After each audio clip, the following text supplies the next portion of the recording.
എല്ലാ മാന്യ പ്രേക്ഷകർക്കും ജ്യോതിഷപർവം എന്ന നമ്മുടെ ചാനലിലേക്ക് സുസ്വാഗതം.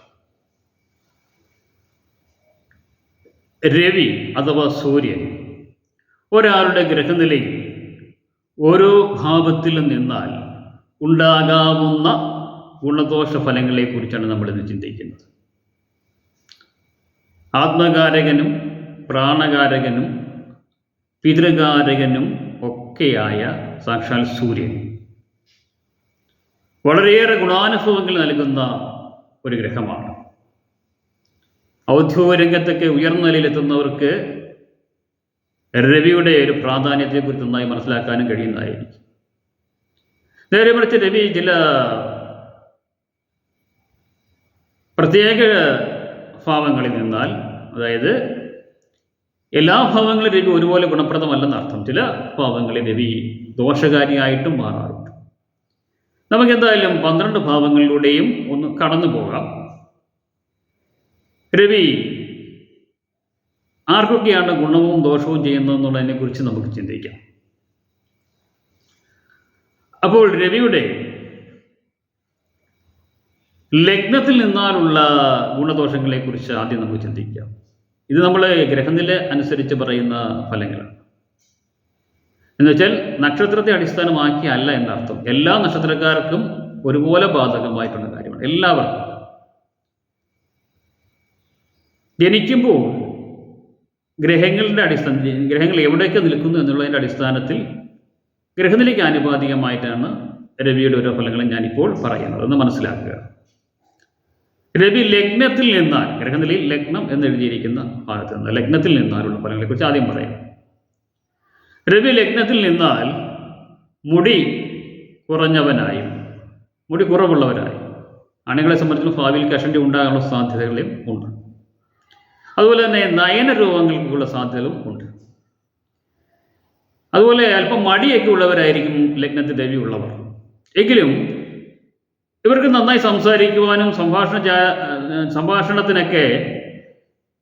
സംഭാഷണത്തിലുള്ള ആൾക്കാരെ കയ്യിലെടുക്കാനും ഒക്കെ കഴിയുന്നവരും ഒക്കെ ആയിരിക്കും.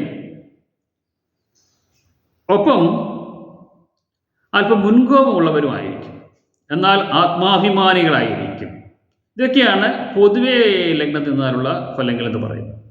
ഈ ലഗ്നം സ്വന്തം ക്ഷേത്രമായ ചിങ്ങമാണെങ്കിൽ ഗുണാനുഭവങ്ങൾ ഏറിയിരിക്കും.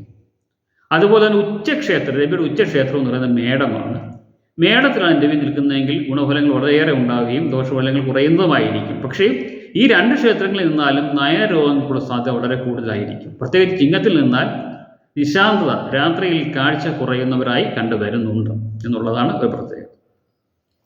ഇനി 2ാം ഭാവത്തിലാണ് നിൽക്കുന്നതെങ്കിൽ ധനം, വിദ്യ, ഇവയുടെയൊക്കെ ഭാവമാണ് 2. 2ാം ഭാവത്തിൽ നിന്നാൽ പല വിദ്യകൾ പഠിക്കുമെങ്കിലും പലപ്പോഴും വിദ്യാഭ്യാസത്തിൽ മുടക്കമുണ്ടാകുന്നതായിട്ട് കണ്ടുവരുന്നുണ്ട്. വിദ്യാഭ്യാസം പൂർത്തിയാക്കാൻ കഴിയാതെ വരും രവി 2ൽ നിന്നാൽ. എന്നാൽ നല്ല സംഭാഷണചാരിതയുള്ളവരായിരിക്കും. സാമ്പത്തികമായിട്ട് നേട്ടങ്ങൾ ഉണ്ടാക്കുമെങ്കിലും പലപ്പോഴും സാമ്പത്തിക പ്രതിസന്ധി ഒരു ഘടകമായി വരും. സാമ്പത്തികമായ പ്രതിസന്ധി 2ൽ രവി നിൽക്കുന്നവർക്ക് ഇടയ്ക്കിടെ ഉണ്ടായിക്കൊണ്ടിരിക്കുമെന്നുള്ളതും ഒരു പ്രത്യേകതയാണ്. രവിയോടൊപ്പം ബുധനൊക്കെ നിൽക്കുകയാണെങ്കിൽ ഗുണയോഗമായിരിക്കും.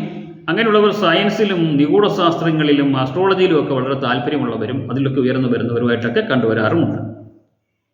ഇനി 3ാം ഭാവത്തിലാണ് രവി നിൽക്കുന്നതെങ്കിൽ നല്ല ധൈര്യവാന്മാരായിരിക്കും, വീര്യമുള്ളവരായിരിക്കും, ബുദ്ധിമാന്മാരായിരിക്കും. അതുപോലെ തന്നെ ജോലിയിലും സാമ്പത്തിക രംഗങ്ങളിലൊക്കെ ഉയർന്ന നിലവാരം പുലർത്തുന്നവരായിരിക്കും. രാഷ്ട്രീയത്തിലൊക്കെ നന്നായി ശോഭിക്കാൻ കഴിയുന്നവർക്ക് 3ൽ രവി ഉണ്ടെങ്കിൽ അതിന് കഴിയുന്നതായിരിക്കും. പ്രത്യേകിച്ച് 3ാം ഭാവമായി ചിങ്ങമോ മേടമോ വരുന്നവർക്ക് രാഷ്ട്രീയത്തിൽ ഉയർന്ന നിലയിൽ ശോഭിക്കാൻ കഴിയുന്നതായിരിക്കും എന്നുള്ള കാര്യം പ്രത്യേകം മനസ്സിലാക്കുക. നിങ്ങൾക്ക് സ്വയം ഗ്രഹനില നോക്കി ഇതൊക്കെ മനസ്സിലാക്കാൻ കഴിയുന്ന രീതിയിലാണ് ഞാനിത് പറയാം.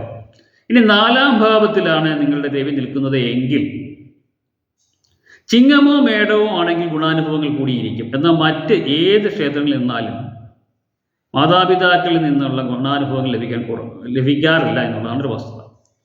പിതാവിൻ്റെ സ്വത്തുക്കൾ, പിതൃസ്വത്തുക്കൾ ലഭിക്കാനുള്ള സാധ്യത വളരെ കുറവായിരിക്കും.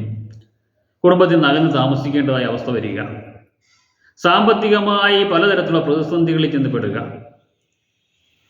മാനസികമായ വൈഷമ്യങ്ങൾ അനുഭവിക്കുക, ഇവയൊക്കെ 4 രവി നിന്നാലുണ്ടാകുന്ന ദോഷവശങ്ങൾ തന്നെയാണ്. 4 രവി അത്ര ഗുണകാരിയായിട്ടല്ല കാണപ്പെടുന്നത്.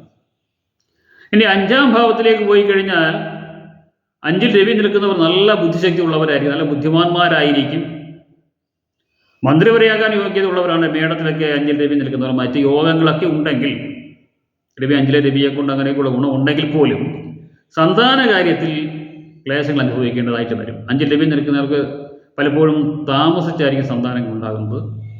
എന്നിരുന്നാലും ഏത് തരത്തിലായാലും സന്താന ക്ലേശം 5-ലെ രവിയെ കൊണ്ട് പറഞ്ഞിട്ടുള്ളതാണ്.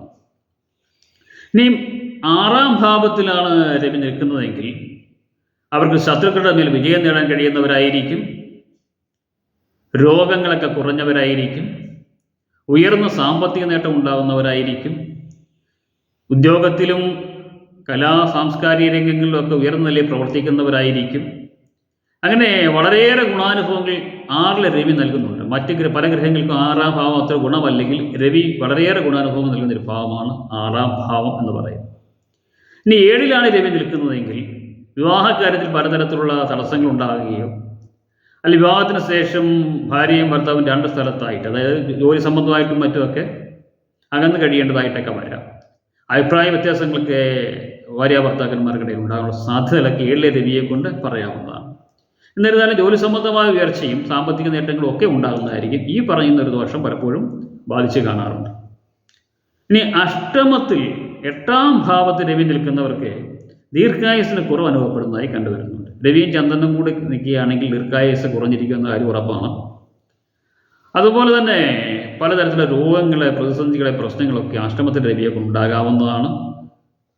കുടുംബത്തിൽ നകന്നു നിൽക്കേണ്ടി വരിക, പലപ്പോഴും പലതരത്തിലുള്ള മാനസിക പ്രയാസങ്ങൾക്കുമൊക്കെ 8 രവി കാരണമായി തീരുന്നതും ആയിരിക്കും.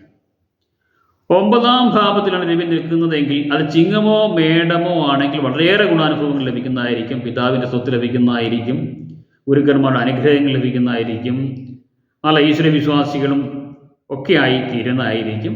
വളരെയേറെ ഗുണാനുഭവങ്ങൾ ഉണ്ടാകുന്നതാണെങ്കിൽ പോലും മറ്റേ രാശികളിലൊക്കെയാണ് നിൽക്കുന്നതെങ്കിൽ പിതാവിൽ നിന്ന് അഭിപ്രായ വ്യത്യാസം മൂലം അകന്നു നിൽക്കേണ്ടതായിട്ടൊക്കെ വരിക. കാരണം 9-ാം ഭാവം പിതൃഭാവമാണ്, രവി പിതൃകാരകനാണ്. അതുകൊണ്ട് തന്നെ കാരകത്വ ദോഷം എന്ന് പറയുന്ന ദോഷം മൂലം പിതാവിൽ നിന്നൊക്കെ അകന്നു നിൽക്കേണ്ടതായിട്ട് അഭിപ്രായ വ്യത്യാസങ്ങളൊക്കെ ഉണ്ടാകാനുള്ള സാധ്യതകളൊക്കെ വളരെ കൂടുതലായിരിക്കും. ഇനിയും 10-ാം ഭാവം കർമ്മഭാവത്തിലാണ് രവി നിൽക്കുന്നതെങ്കിൽ ഉയർന്ന ജോലി ലഭിക്കുന്നതായിരിക്കും. ഔദ്യോഗിക രംഗത്ത് ഉയർന്ന നിലയിൽ ശോഭിക്കുന്നവരായിരിക്കും 10-ൽ രവി നിൽക്കുന്നവർ. കീർത്തിമാന്മാരായിരിക്കും, പ്രഭുത്വമുള്ളവരായിരിക്കും, രാഷ്ട്രീയ രംഗത്തൊക്കെ ഉയർന്ന നിലയിൽ ശോഭിക്കാൻ കഴിയുന്നവരായിരിക്കും, കലാരംഗത്തൊക്കെ എത്തിക്കഴിഞ്ഞാൽ ഏറ്റവും ഉയരത്തിൽ എത്തിച്ചേരുന്നവരായിരിക്കും. ഇതൊക്കെ 10-ലെ രവിയെ കൊണ്ട് പറയാവുന്ന പ്രധാനപ്പെട്ട ചില കാര്യങ്ങൾ മാത്രമാണ്. 10-ലെ രവിയാണ് ഏറ്റവും ഉയർന്ന ഫലങ്ങൾ നൽകുന്നത്. ആ 10-ാം ഭാവം ചിങ്ങമോ മേടമോ ആണെങ്കിൽ വളരെ ഉയർന്ന ഫലങ്ങൾക്ക് രവി കാരണമായി തീരുന്നതും ആയിരിക്കും. സൂര്യൻ്റെ ഏറ്റവും ഉയർന്ന ഫലങ്ങൾ കർമ്മഭാവത്തിൽ ലഭിക്കുന്നതായിരിക്കും. എന്ന് മാത്രമല്ല 8-ാം ഭാവത്തിലും 10-ാം ഭാവത്തിലും രവി നിൽക്കുന്നവർ ഡോക്ടേഴ്സൊക്കെ ആകാനുള്ള സാധ്യത വളരെ കൂടുതലാണ്. അതായത് വൈദ്യകാരകനാണ് രവി. അതുകൊണ്ട് തന്നെ 10-ൽ രവി നിൽക്കുന്നവർ പലരും ഡോക്ടേഴ്സായി തീരാറുണ്ട്. അതുപോലെ അഷ്ടമത്തിൽ രവി നിൽക്കുന്നവരും ഡോക്ടേഴ്സായി തീരുന്നതായി കണ്ടുവരുന്നുണ്ട്. 10-ലെ രവിയെ കൊണ്ട് നമുക്ക് സിവിൽ സർവീസും ഒക്കെ പറയാവുന്നതാണ്. മറ്റ് യോഗങ്ങളും ഒക്കെ നോക്കിയിട്ടേ പറയാൻ പറ്റുമെന്നേ ഉള്ളൂ. എങ്കിൽ പോലും 10-ലെ രവിയെ കൊണ്ട് സിവിൽ സർവീസ്, IAS, IPS തുടങ്ങിയ മേഖലകളിലൊക്കെ ജോലിക്കുള്ള സാധ്യതകളൊക്കെ പറയാവുന്നതാണ്. ഇനി 11-ാം ഭാവത്തിലാണ് രവി നിൽക്കുന്നതെങ്കിൽ സാമ്പത്തികമായ വളരെയേറെ ഉയർച്ച ഉണ്ടാകുന്നതായിരിക്കും. ആഗ്രഹിക്കുന്ന കാര്യങ്ങളൊക്കെ നേടിയെടുക്കാൻ സാധിക്കുന്നതായിരിക്കും. നല്ല സന്താനങ്ങളും നല്ല വിവാഹ ജീവിതവും ഒക്കെ ഉണ്ടാകുന്നതായിരിക്കും. ജീവിതത്തിൽ പലവിധ ഉയർച്ചകളും ഉണ്ടാകുന്നതായിരിക്കും. അതുപോലെ തന്നെ ഔദ്യോഗിക രംഗത്തും കലാരംഗത്തും ഒക്കെ ഉയർന്ന മേഖലയിൽ ശോഭിക്കുന്നവരൊക്കെ 11-ൽ രവി ഉള്ളവരാണ്. ഇനി 12-ലാണ് രവി നിൽക്കുന്നതെങ്കിൽ പല പ്രകാരത്തിലുള്ള മാനനഷ്ടം, ധനനഷ്ടം എന്നിവയൊക്കെ ഉണ്ടാകുന്നതായിരിക്കും. കണ്ണിന് ഏതെങ്കിലും തരത്തിലുള്ള രോഗങ്ങൾ ബാധിക്കുന്നതായിരിക്കും. വീട്ടിൽ നിന്നും ജോലി സംബന്ധമായി അകന്നു നിൽക്കേണ്ടതായിട്ടൊക്കെയുള്ള അവസ്ഥകളുണ്ടാകും. പൊതുവെ 12 രവി മറ്റ് യോഗങ്ങളൊന്നും ഇല്ല എങ്കിൽ ദോഷഫലങ്ങൾ നൽകുന്നതായിരിക്കും. എന്നാൽ ഗ്രഹനിലയിൽ മറ്റ് യോഗങ്ങളുള്ളവർക്ക് ഈ 12 രവിയെ കൊണ്ട് പറയത്തക്ക ദോഷങ്ങൾ ഉണ്ടായാൽ പോലും അതിനുള്ള പ്രതിവിധി ജാതകത്തിൽ ഉണ്ടായിരിക്കുന്നതും ആയിരിക്കും. ഇതൊക്കെയാണ് പൊതുവേ ഉള്ള രവിയെ കൊണ്ടുള്ള 12 ഭാവങ്ങളിലെ ഏകദേശ ഫലങ്ങൾ എന്ന് പറയാവുന്നത്. ഇനി നമുക്ക് മനസ്സിലാക്കാവുന്ന രവി ഏറ്റവും ഗുണം ചെയ്യുന്നത് 3, 6, 10, 11 ഈ 4 ഭാവങ്ങളാണ്. 3 മൂന്നാം ഭാവത്തിലോ 6-ാം ഭാവത്തിലോ 10-ാം ഭാവത്തിലോ 11-ാം ഭാവത്തിലോ ആണ് രവി നിൽക്കുന്നതെങ്കിൽ അങ്ങനെയുള്ള ജാതകർക്ക് വളരെയേറെ ഗുണാനുഭവങ്ങൾ ലഭിക്കുന്നതും ആയിരിക്കും. ഇത് ജ്യോതിഷ വിദ്യാർത്ഥികൾക്കും ജ്യോതിഷം പഠിക്കാൻ ആഗ്രഹിക്കുന്നവർക്കും ഒക്കെ മനസ്സിലാക്കിയിരിക്കുന്നത് ഉചിതമായിരിക്കും. അപ്പോൾ എല്ലാവർക്കും വീഡിയോ ഇഷ്ടമായെങ്കിൽ ലൈക്ക് ചെയ്യുക, ഒപ്പം സബ്സ്ക്രൈബ് ചെയ്യുക. നമുക്ക് മറ്റൊരു വിഷയമായി വീണ്ടും കാണും വരെ ഏവർക്കും നന്ദി, നമസ്കാരം.